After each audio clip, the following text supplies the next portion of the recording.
Oh, it's still morning.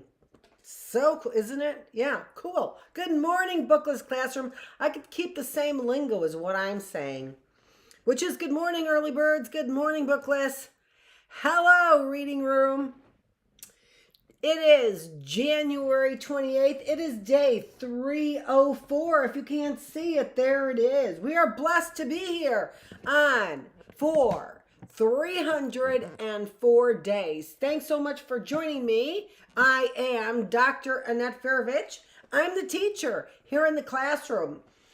You know, we said yesterday that about Virginia taking away the right for the PhDs to call themselves doctors, except for the MDs. They get that special hierarchy title.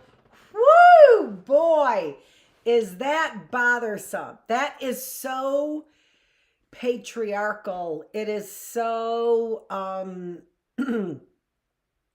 what's the other one? Uh Patronizing. It's so patronizing. That's what it is. So anyway, let's keep her going over here in the Bookless Classroom because we have two articles to read because we forgot to read our article yesterday from the Reader's Digest. And it looks like a good article. Let me get my lips ready over here. I have my tea and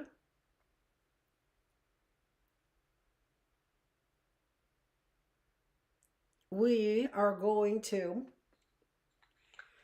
get started.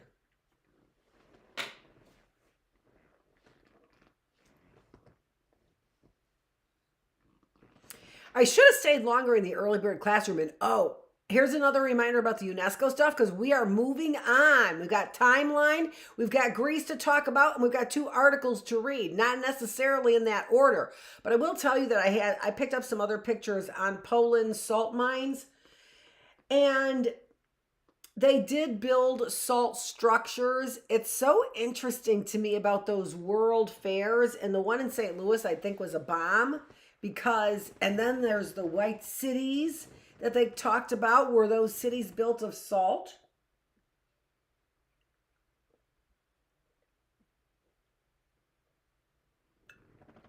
And how unbelievably beautiful would that be? But let's get going with our first article from the Reader's Digest, March 1937.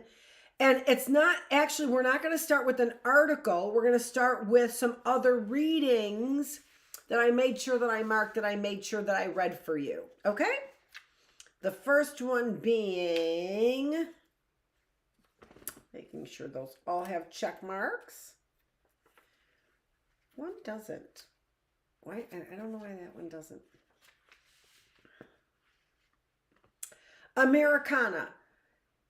So these are part of the blurbs that are in between here in the Reader's Digest, right? So let me just back off. Americana. So the blurbs, so this one's called Americana. So all these blurbs are related to March 1937 Americana. All right? United States Highway number 99 crosses the Oregon-California line some 600 miles north of Los Angeles. At that point, there stands a sign which reads, Los Angeles City Limits. It has been there many years, the ultimate in civic boasting. Wow.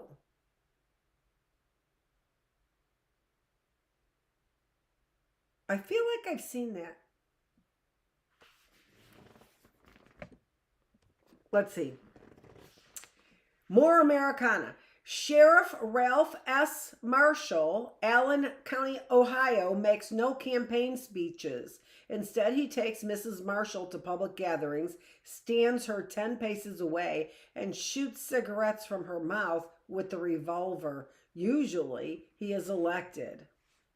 Ted Kennedy. No. No. Albert Benjamin in the American Magazine. The other one was from United States Highway number 99 was Stanley Walker in Today, the magazine Today. Americana number 3. Item in the Santa Fe, New Mexican number 52510-9363 is recovering from an attack of flu. The paper, Republican in the last election, has substituted Social Security registration numbers for names. That was in Newsweek. And finally, Americana, Mr. and Mrs. M.Z. Jackson, Pauls Valley, Oklahoma. Negroes named their 2 sons tonsillitis and meningitis. Last week, they christened a daughter appendicitis. Or appendicitis. That's probably more likely. That was also in Newsweek. Proud of that one, huh? Huh, Newsweek? What are you talking about?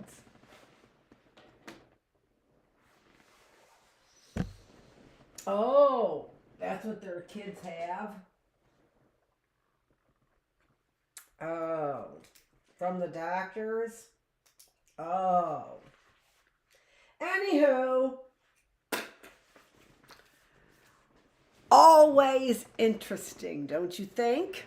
Okay, here's another one. Another blurb, and this blurb is called As Others See Us. Restlessness is the keynote to the most profound difference between the Americans and the Germans or English. You meet an American who occupies a high position as in an insurance company and discover with astonishment that as a young man he ran away to sea, then became an interior decorator, and still later established a publishing house. Such careers could be duplicated indefinitely. Americans never consider what they are doing at the time as permanent. They work with interest and intensity, but they keep looking over the fence into the next field to see whether there is anything doing over there. Richard von Kluman in the Living Age.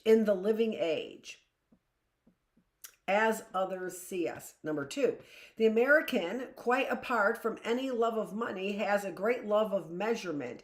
He will mention the exact size or weight of things in a way which appears to Englishmen irrelevant. It is as if we were to say that a man came to see us carrying 3 feet of walking stick and 4 inches of cigar. G.K. Chesterton. What I Saw in America. He's sort of like a philosopher. We read a lot about him in at Discovery Institute. Just a little bit. There we go. Foreign visitors were amused at American men, gray at the temples and thin in the neck, who, asking the whereabouts of their wives, say, "Where are the girls?" They are amazed when they hear stately matrons refer to their husbands as the boys. The American is reluctant to acknowledge that he has lost his hold on youth. He wants to be playful, and his wife wants to be kittenish. Joseph Collins, MD, in Harper's. Well, he's an MD, damn it. Pay attention.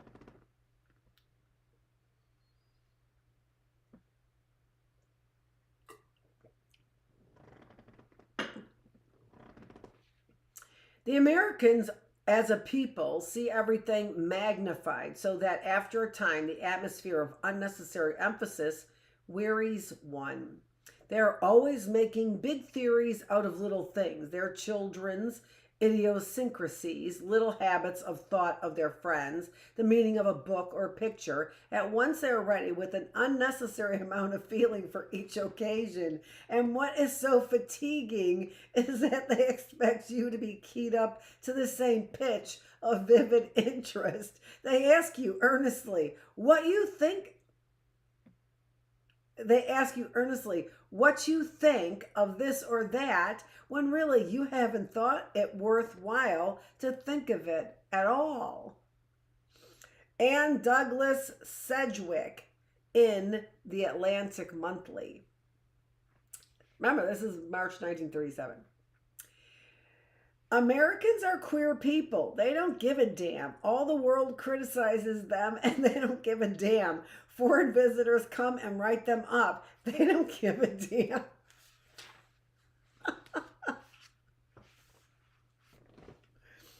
They are told that they have no art, no literature, and no soul. They never budge. Moralists cry over them. Criminologists dissect them. Writers shoot epigrams at them. Prophets foretell the end of them, and they never move. 17 brilliant books analyze them every month. They don't read them.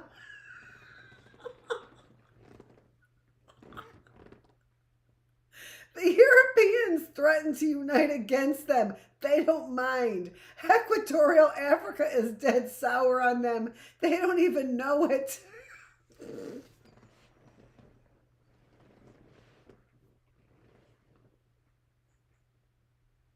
Oh my gosh.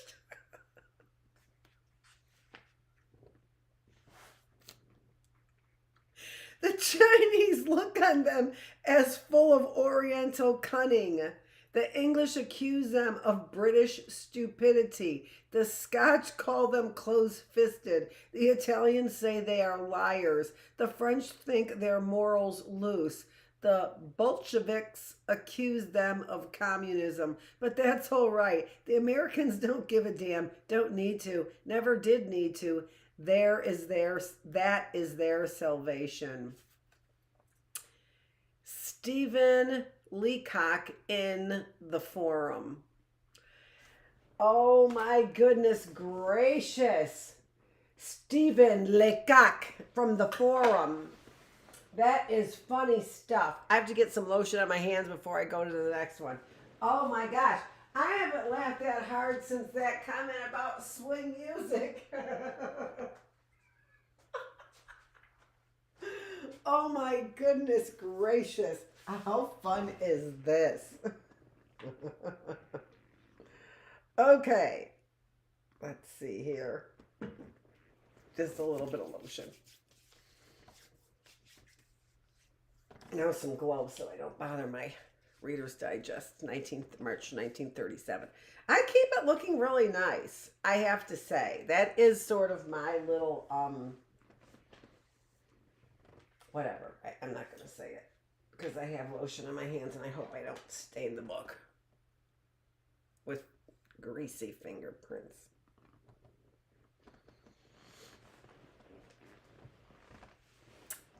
The next one.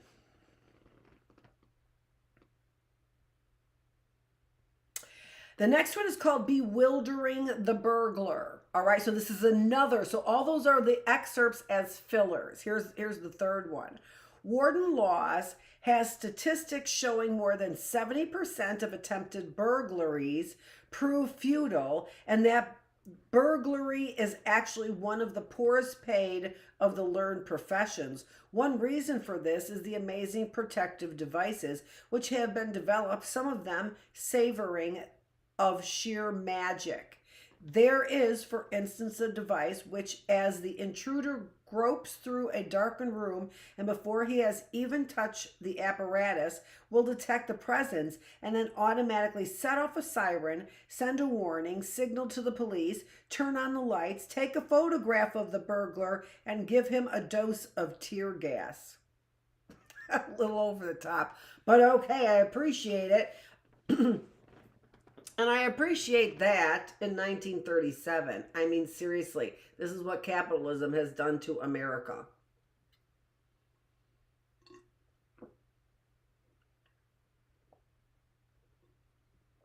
The burglar has stepped up his game, and I don't know where those deterrents are. Take a picture, spray him with tear gas. Where are those deterrents? Oh my God, that was my son.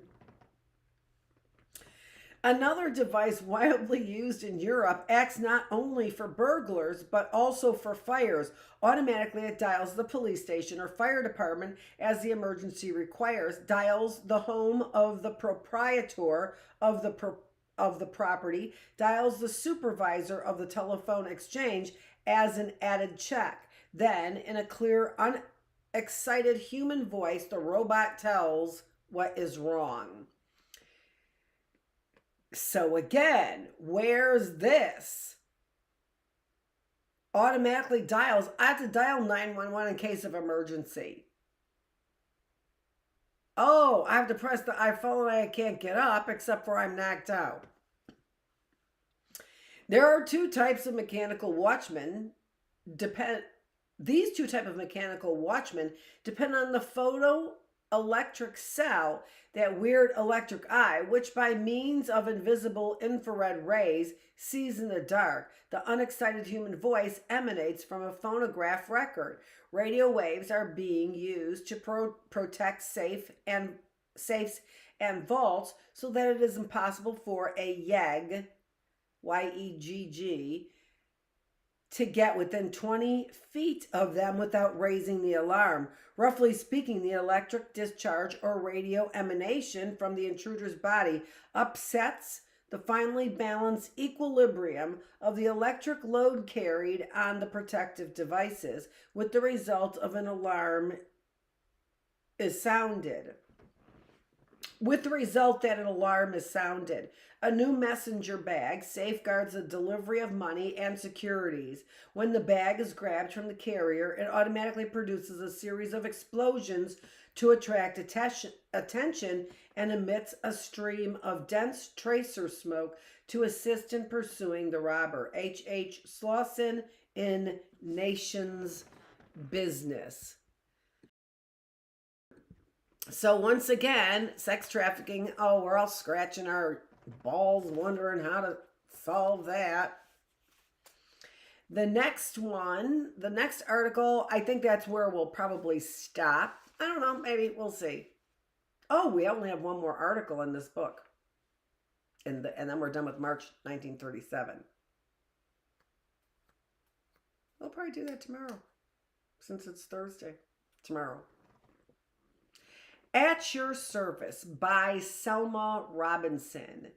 If you want a thing well done, don't do it yourself. Call, rather, upon one of the hundreds of little agencies all over the country that have found it pays to do for others what others do not wish to do for themselves.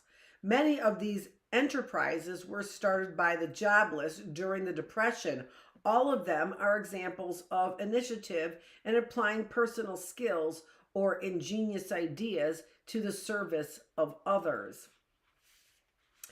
Now, it's like, well, first of all, where'd it go? Since it was there in 1937, why couldn't we have that same kind of thing? I mean, it was in the phone book, right? It was called the Yellow Pages. I realize we still have the Yellow Pages. I don't know what happened to that. You know what I mean?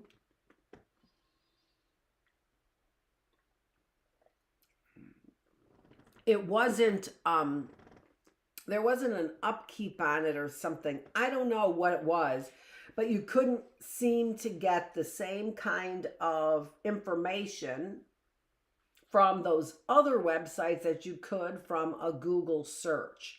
And that's just, once again, to me, capitalism. I mean, here you've got it. Now we don't. Only the elites get it. Only the elites get the Super Bowl. Maids for the Maidless was the idea of a young man of Manhattan who discovered that his friends were having as much trouble running their homes as he experienced.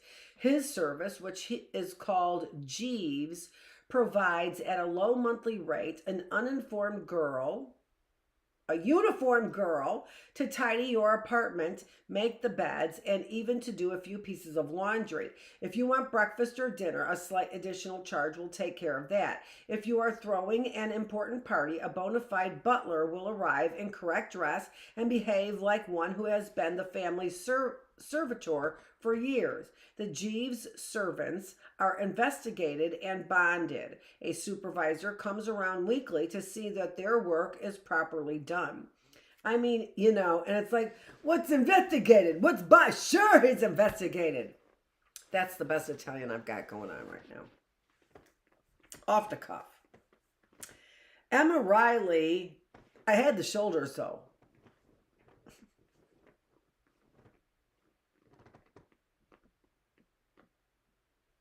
Now I've got no words. Emma Riley, a colored woman in Dallas, carries on a profitable business of catering in the home. Emma does not go in for fancy effects. The food she prepares is home-like but not plain. With the food she sends Negro waitresses in black dresses with white caps and aprons.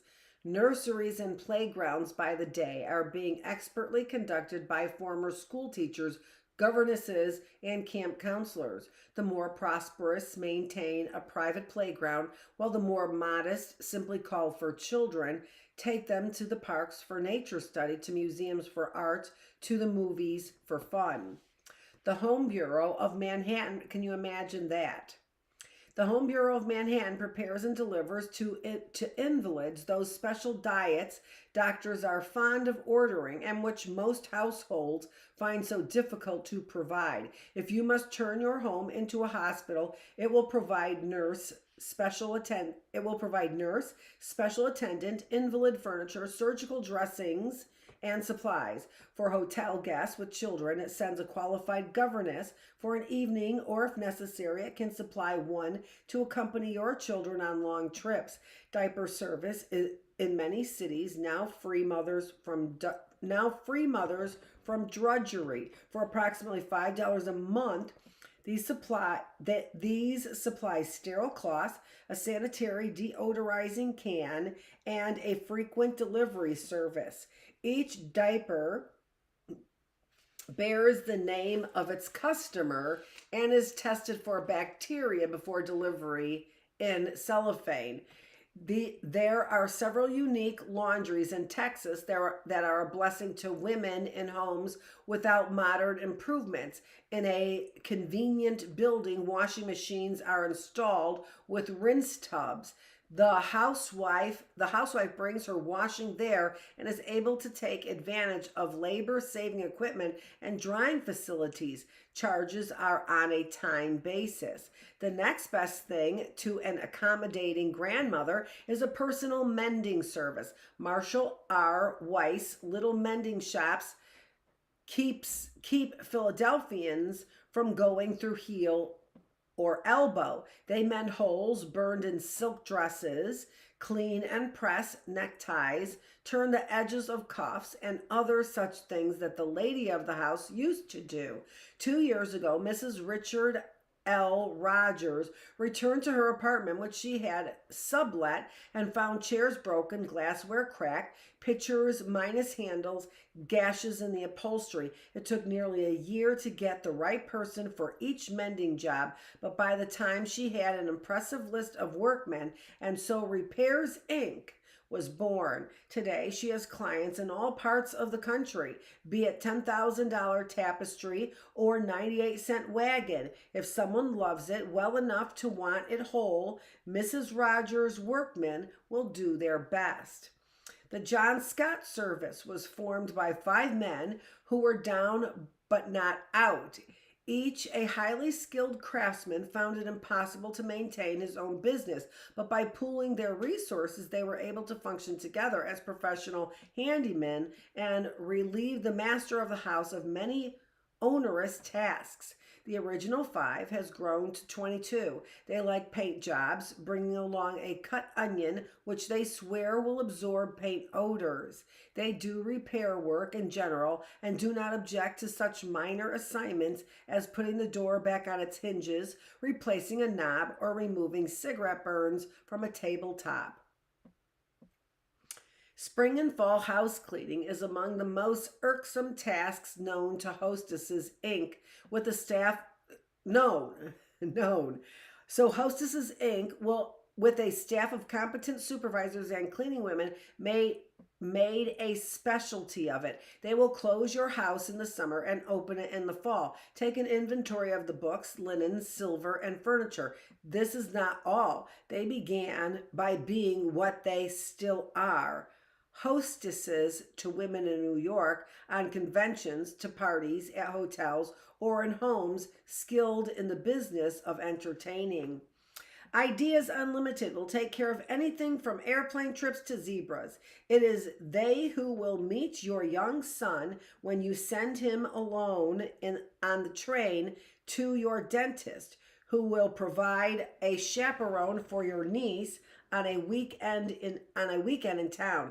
Mrs. Douglas Elliman, who started this service, is not surprised at any request. She found an elephant for the Republican Party and a suckling pig for the opening of a nightclub. Her latest plan is a commuters club for women with quarters in a hotel suite. Here, one may change clothes for a night in town, receive packages or last-minute telephone calls from husbands, meet friends, or rest between engagements on a busy day. Left jobless after years of secretarial work, Mrs. Josephine Whitney Ottman put her training to work by organizing a personal service. She will act as a guide to New York, do your shopping if you are out of town, or tell you where to shop when you come to town.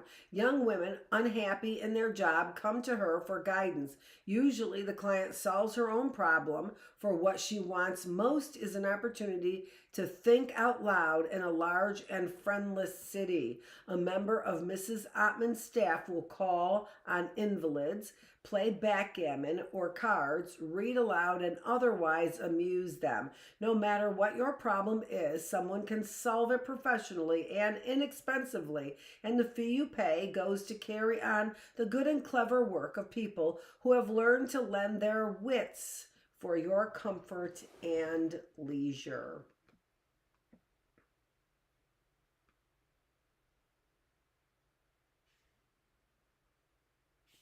I think we'll leave the rest for, that's the last of it, which are just those last two.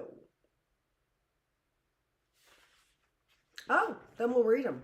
Just these last two excerpts, and then we're done with the book. Starting tomorrow with October 1937. Solve it yourself. Printing to stimulate a police record of a murder, a new type of book called Crime File, contains bits of evidence tied together in a cardboard folder. From the assortment of telegrams, note-covered scraps of paper, reports of questioning of witnesses, human hair, a burned match, and a swatch of crimson-stained curtain, the reader is supposed to solve the crime. A sealed solution in the back contains a police analysis of the evidence and a signed confession by the murderer. From the Library Digest.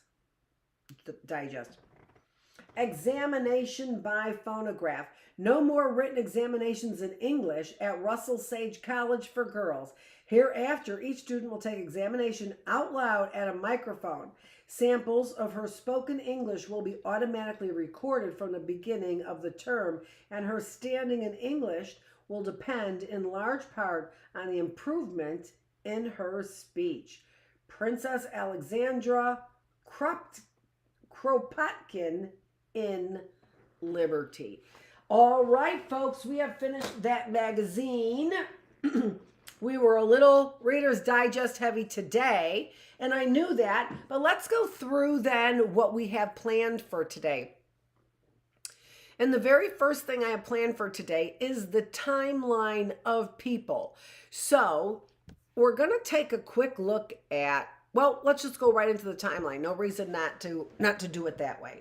All right?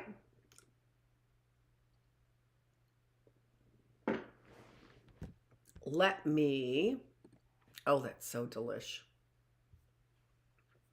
It is.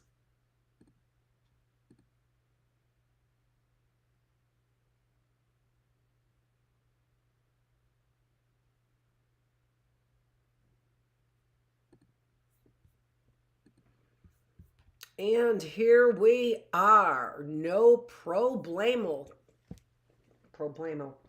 Calling that up. All right, I'm going to read it from this volume 2 library while it's up there and you can see it. I'll make it a little bit bigger for you to see. And then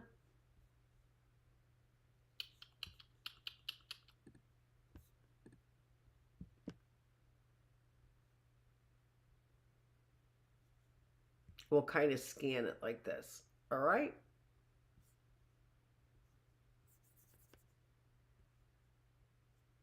Yep, I've got all that in the screen. I just need to make sure I did. There we go. All right, so starting with 1500. Now, also, I'm going to tell you that the colors mean different things. You can see that these people, the timeline of these people are going from 1500 BC all the way to 600 BC, which is exactly where we are at in our world history. What? She sounds organized. So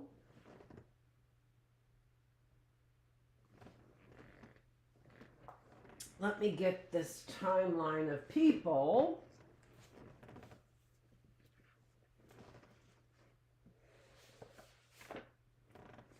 Starting with 1500.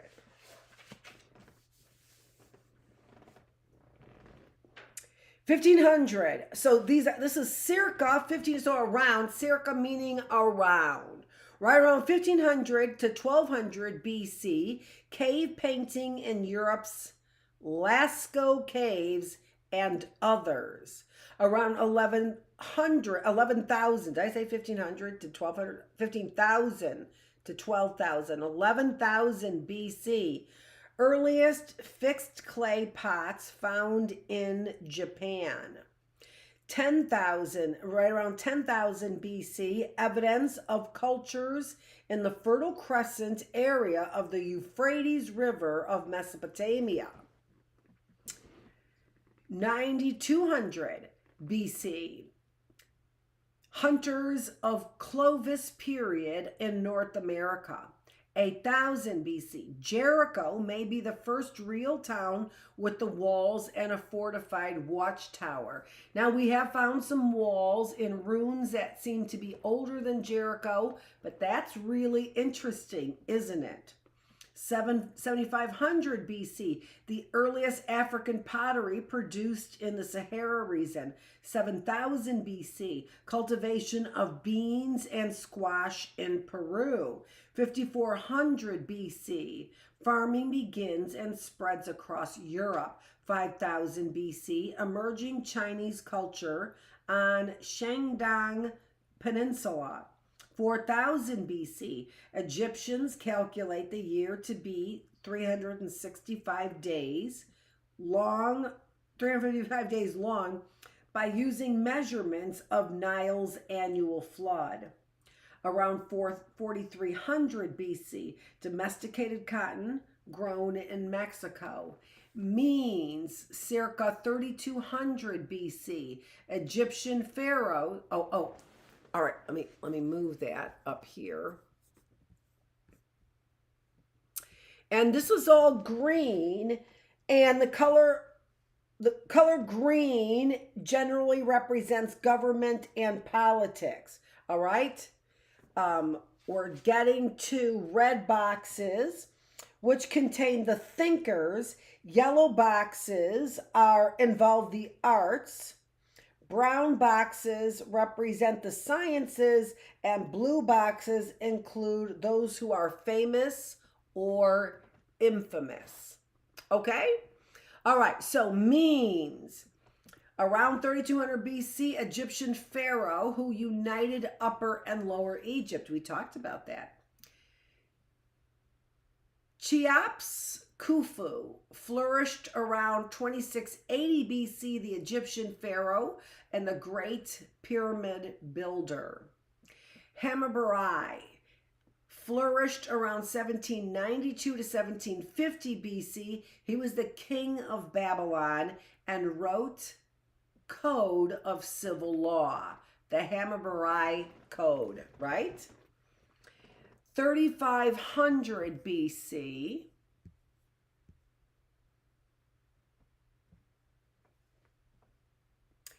Egypt develops distinct centers of fortified villages to become Upper and Lower Egypt. 3100 BC, Egypt unified under one ruler. 3000 BC, earliest evidence of wheeled vehicles in Europe. 2900, evidence of first sizable town on site of Troy. 2600, first temple mound constructed in Peru. 2500, construction begins on Great Pyramid of Giza for Cheops, also known as Khufu. 2000 BC, Egyptians develop cursive hierarchic script. Minoans on Crete develop pictographic system of writing. 1700, the Code of Hammurabi, ruler of Babylon, promulgated earliest known Chinese writing. Not sure what that means. 1600 BC, Minoans begin using Linear A not yet deciphered script. In 1520, beginning of Shang Dynasty in China.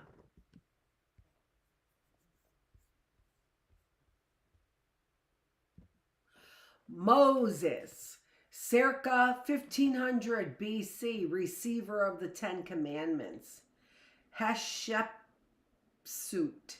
around 1468 BC, wife of Egyptian pharaoh Thutmose II and regent for Thutmose III.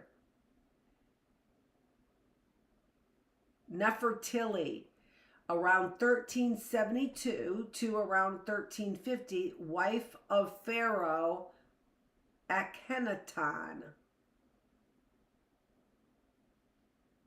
Akhenaten, Amenhotep, Egyptian pharaoh and religious reformer. He died at around 1354 BC. Tutankhamun flourished around 1350 BC. He was a boy who became the king of Egypt. I think he died very early too. 1500 BC, beginnings of Olmec civilization in Mexico. 1500 BC, development of written language marks beginning of records and period considered as ancient times. 1360, Akhenaten unsuccessfully attempts to change Egyptian religion from many gods to one god worship. 1260, Hebrews flee slavery in Egypt. 1260, Moses receives 10 commandments. 1200, fall of Troy ends Trojan War. 1200, the Vedas, the sacred writing of Hinduism, is composed.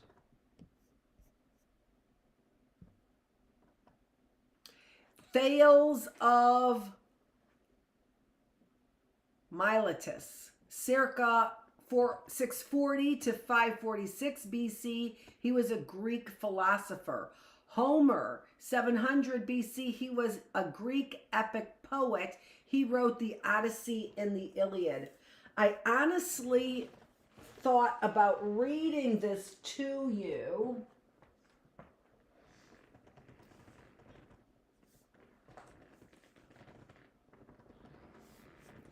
From a book I have from Barnes and Noble. And again, it's just really hard. These are, first of all, it's a story of the Trojan War and the adventures of Odysseus. Now, what this gives us is,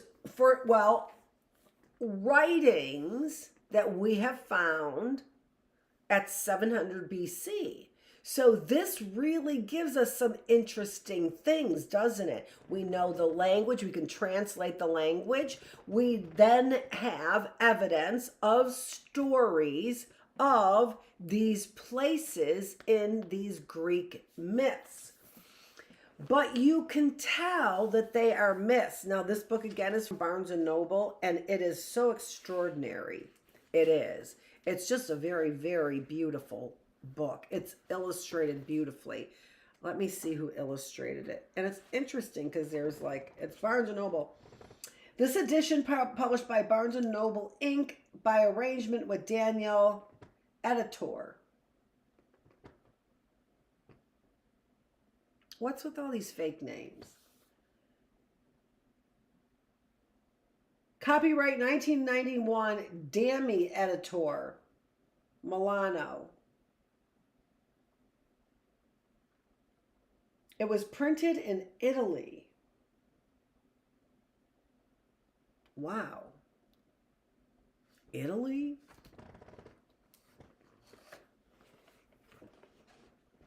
In 1991. And again, I mean, this is just, the artwork is so impressive.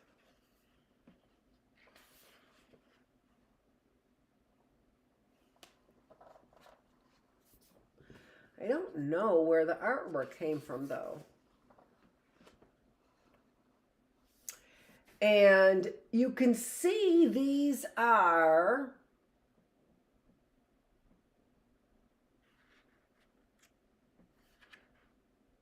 more into the stories of Greek philosophy that we were reading about in that coloring book. But this really does give us a much more, a greater background. But again, it just is about war. So let's see.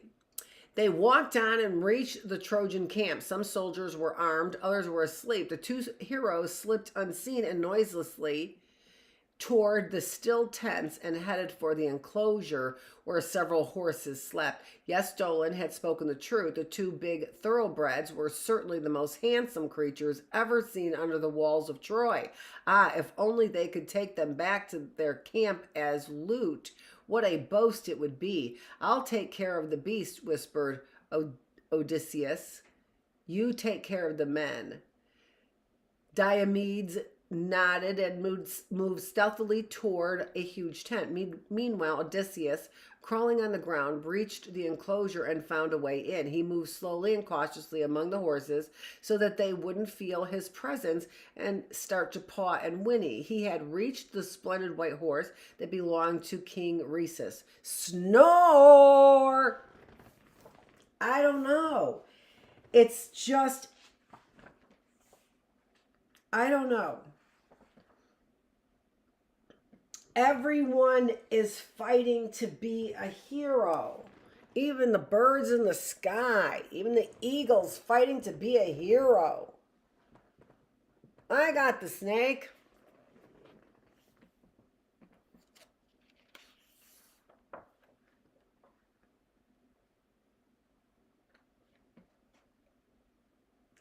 And then the next story is no different. So that was the Iliad. This is the Odyssey. And here we are again.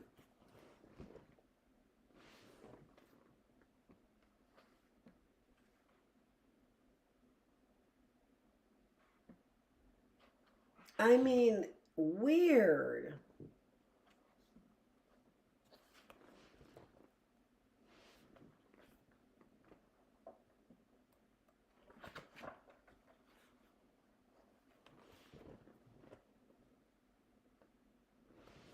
But, you know, familiar. This feels a little more familiar, right? A little less chariot in the sky and a little more chariot on the ground.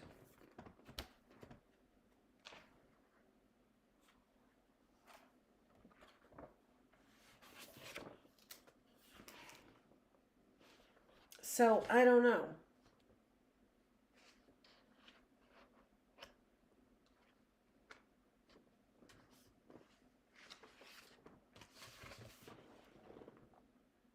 Right?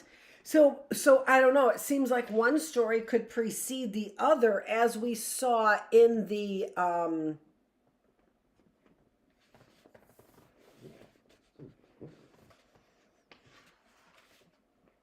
cartoon book and the coloring book on this, right? So as they got so it's almost as if they have stories here as they move further and further from the numerous gods and then more into people. And we even remember the story there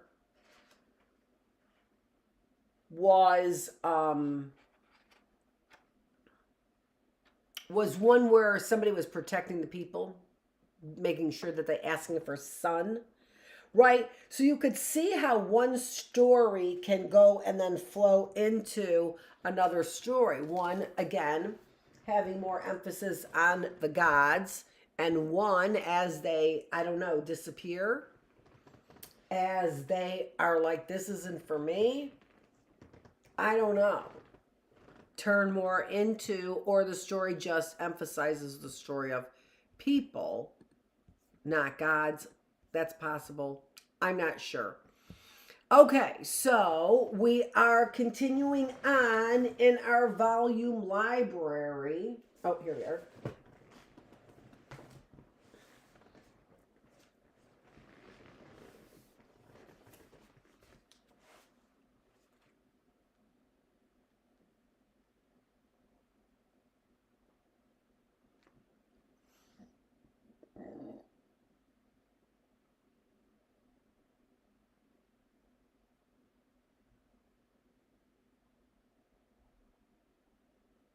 I don't know if we, I did say that because we were at Homer. All right. So we did talk about a lot of this though. Here, the Vedas, right there, is, we talked about that as being the sacred writings of Hinduism.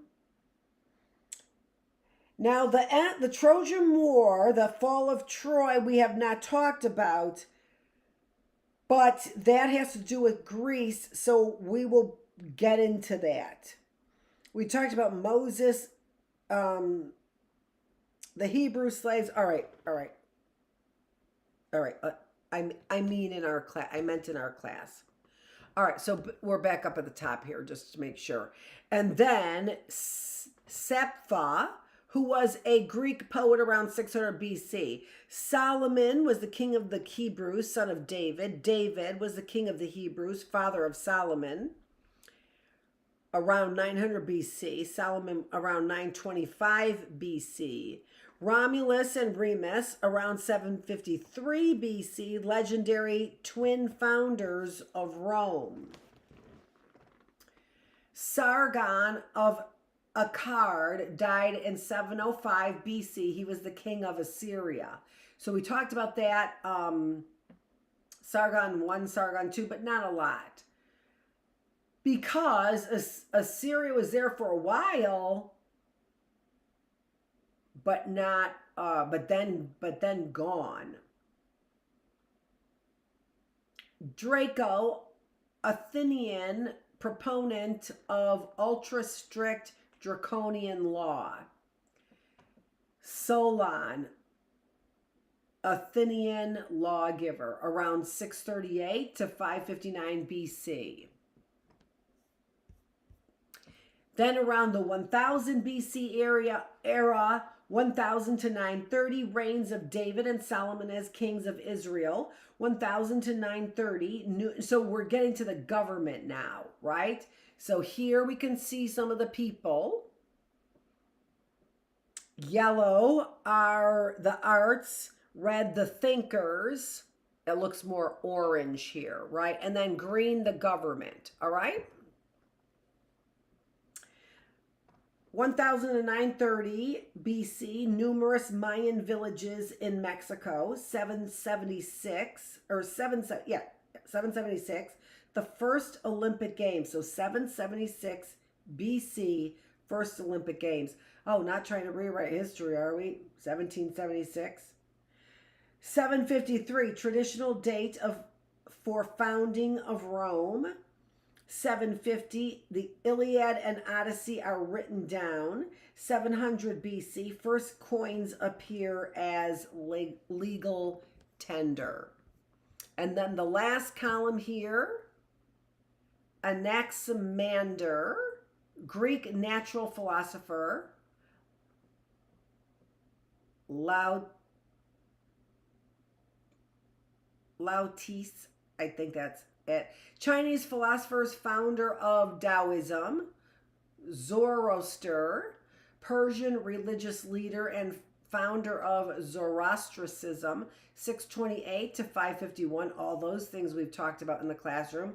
Buddha, Siddhartha Gautama, Indian philosopher and founder of Buddhism. Sun Tzu, Chinese general and military theorist on strategy, the art of war, 500 BC. Interesting. Aesop, Greek fable writer. We have in fables and something else in our classroom. We have present many in our early bird classroom of Aesop's fables. Pythagoras, around 582 to 507 BC, Greek philosopher and mathematician. Now we're getting back into government. Cyrus the Great, which is where we are right now, which is why we went into Bible Gateway, right? Why we went into Bible Gateway, because there was so much detail on what he did, on how they lost track of the document, if you remember, that gave them freedom and also gave them tax money to build a city. And the son, I believe it was Darius II, ended up finding the document, rereading the document, and committing everything to rebuilding the temple in Jerusalem. Really amazing. Cyrus the Great, so we said that. Nebuchadnezzar died in 562 BC. He was the king of Babylon. Darius the First, 558 to 486, was the king of Persia. Croesus, exceedingly rich king of Lydia. And then Cleisthenes, Athenian statesman, 510 BC. And then finally there, down at the bottom, around 600 BC, the Persian Empire rises. Aesop's animal fables appear. And in 551 BC, the birth of Confucius. All right. So another tick on today's schedule. Now, the next one that we have is we have a couple, I want to read to you just a couple of events and that are coming up on the classroom. No, I'm only kidding. That are related to world history. Not there.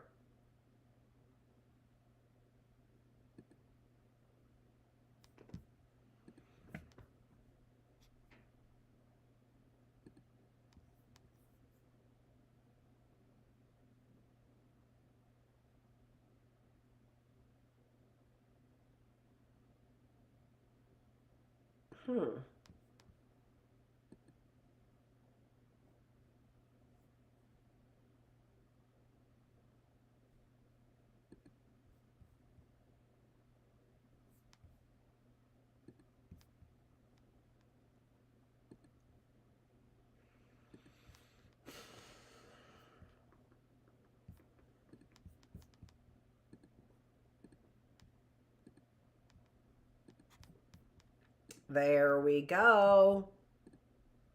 Okay, so I wonder if I could, because I can't read it from here.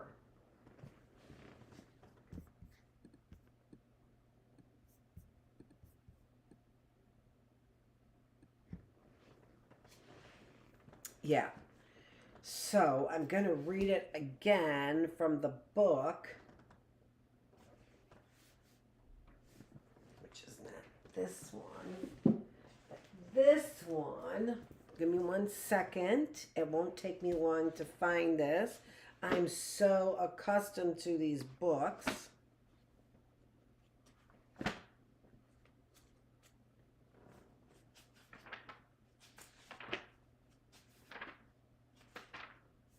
Okay.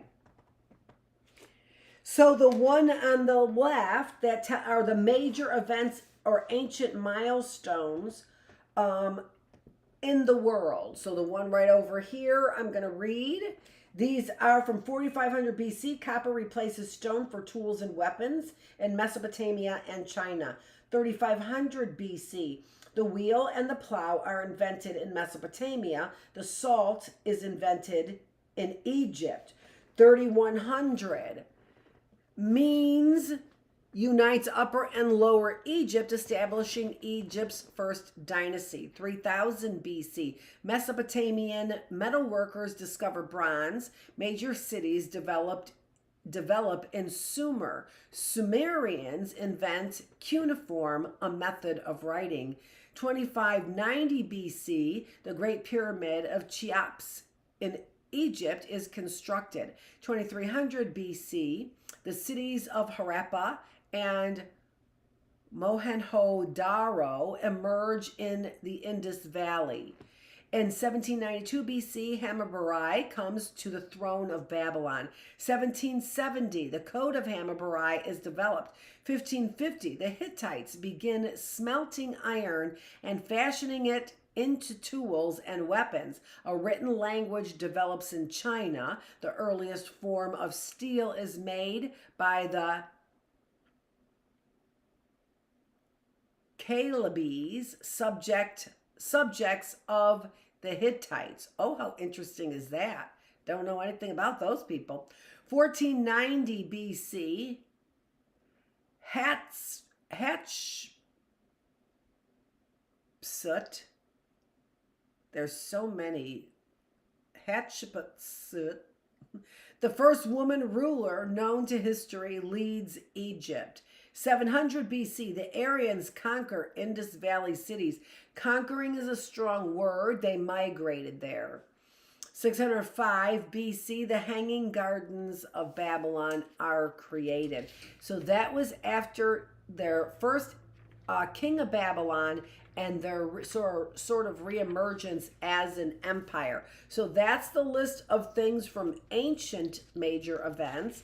And then we've got this major events from the Middle East. 2500 BC, the Phoenicians established themselves along the Mediterranean eastern shore. 2000 BC, the Indo-Europeans began leaving the area around the Black Sea for the Middle East. This constitutes one of the major migrations in human history. 1280 BC, the Hebrews returned to Canaan from Egypt. The Ten Commandments are received. The Hebrews introduced the concept of monotheism, a belief in a single, all-powerful God. So that's all about Moses, 1280 BC, so almost 3000 BC. 1100 BC, the Phoenicians develop an alphabet that will become the basis for all modern European alphabets. 1025, Hebrew tribes unite into the kingdom of Israel.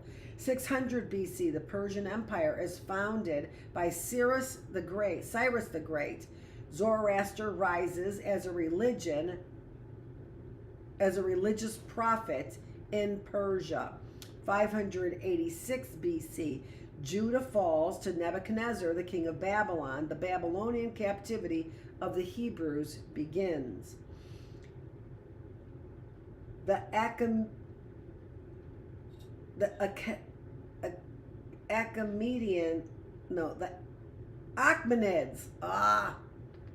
The Achaemenids build the city of Persepolis in Persia.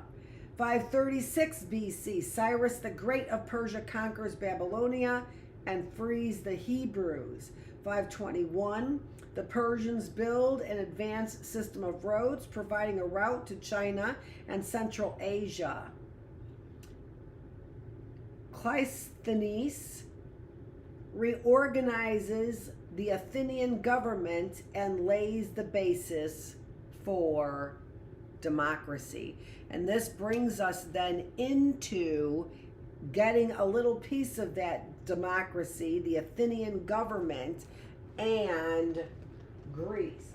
Athenian being Athens, right? Okay, let's see here. We have been here for an hour, and so I didn't expect to get into Greece, although I do have it ready for you, believe it or not. Here are all the early kingdoms of Asia and Africa as presented by our history book. So what have we gone through already? And I will actually finish presenting this. So what have we gone through in the very first section? The second section of ancient history. We have prehistoric history, and then we have ancient history, which was described in that timetable as beginning right around, I think, 1250 BC, something like that. 1280, right around the time of Moses. Yes, it's, no, 1500. Beginnings of, wait a second. No, not 1500.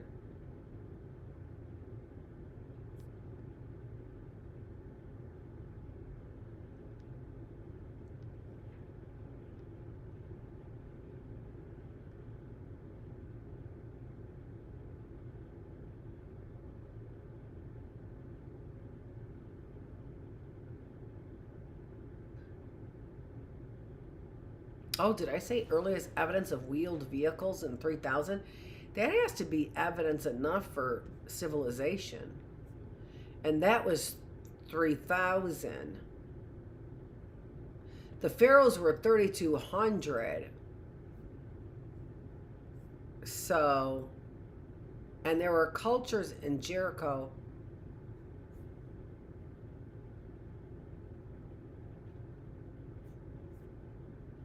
I don't know. Hard to say.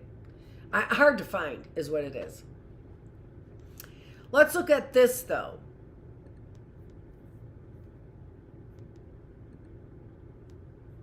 So this sort of wraps up what we've been talking about for ancient times, not prehistoric times, but ancient times in the areas that we've discussed in section 1 for our ancient history. As you see, I think I'm pointing to it in the right place. As you see right there, it says ancient history right there, up at that first line there. All right, so we're in ancient history, and what have we wrapped up? We've wrapped up the early kingdoms of Asia and Africa, including Mesopotamia, and there it's circled, Egypt, Syria and Palestine, Anatolia. Oh, I don't have that. Oh, yeah.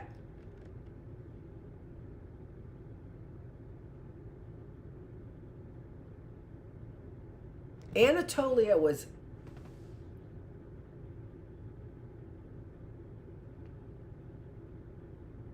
I can't remember. Oh, Anatolia is the Hittite army. That's where Anatolia is. Let's see, what did I have here?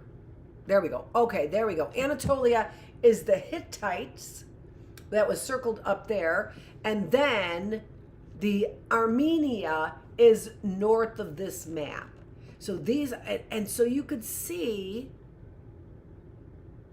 oh, that's not Iran. That wasn't supposed to be that. That's supposed to be India. And this is India. And then there's Iran right here. I needed to change those two circles coming on. There's Iran there. So we have Iran and then India. And then we have China way over here, right up there. Look at the vast amount of land that we have covered. And then what we find out is that when we get to Greece, this is our history. So this is what we know. I was just looking at this because somebody was here. This is our history, and this is what we know. So the rest of the history book basically covers what is the outcome of Western thought, which begins here. So I'm going to take a big look at how much of the book is dedicated to really, because the next part of the book is Greece, and then the next part of this are old-fashioned over there history book, the Encyclopedia of World History, then goes into Rome and covers that area, and then the next era of Rome and the next era of Rome. And so you're getting into Catholicism. So I don't really know where we get back at all in our American world history back to anything to do with what is the rest of the world. Okay? All right, but I have to look into it. This is Dr. Annette Feravich. Thanks so much for joining me here, where we've got a really nice wrap up on what we've been talking about in world history so far. So if you sort of want to quiz yourself, this would be a great place to stop and give yourself some quizzes on what you might know. You know, have some conversations with AI and get a little more information and find out what you do and don't know about, you know, the stuff that really interests you.